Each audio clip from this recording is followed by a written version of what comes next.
If you want to be saved, learn to control. The 48 laws expose the shock that might set you free. You've been waiting for a sign, a rescue, a shift that makes it all make sense, but that wait is the real trap. Every second you spend waiting is a second you lose building. Nobody's coming. But maybe that's the moment you're truly born. The illusion that someone else holds your freedom dies, and for the first time your hands feel the weight of your own chains. Freedom begins when you accept. It's your war to fight, not theirs to solve. The emotional trap of hope-based paralysis. Hope can comfort, yes, but unchecked, it paralyzes. You tell yourself you're resting, healing, aligning, but beneath that softness is fear dressed in spiritual language. You're not waiting on divine timing. You're avoiding responsibility. You're outsourcing your life to fate. The mind creates fantasies to avoid the brutality of action. But dreams without movement, they rot into regret. You don't need more signs.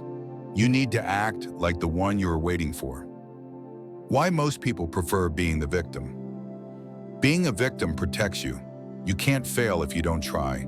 You can't be rejected if you stay silent. You can't lose power if you never claim it. So you build a narrative where the world is cruel, and you are just too pure, too broken, too late. But that story, it's a cage lined with velvet, comfortable but closed. You wear your wounds like medals, not to heal, but to hide. Because if you admit you can rise, you must explain why you haven't. Victimhood is safety without progress. It's a throne made of fear, the power strategy of those who refuse to wait. Look at those who made it through fire. They weren't saved, they adapted. They lost everything, then rebuilt. They were abandoned, then became their own army. They took rejection as redirection, and they stopped hoping. They started hunting. Power isn't given, it's carved out. And those who wait wither. The end of waiting is the beginning of power. You were trained to wait, to believe that rescue is holy and self-command is prideful. But there is no honor in helplessness, only dependency dressed as humility. Every system, every doctrine, every manipulator thrives on one thing: your delay.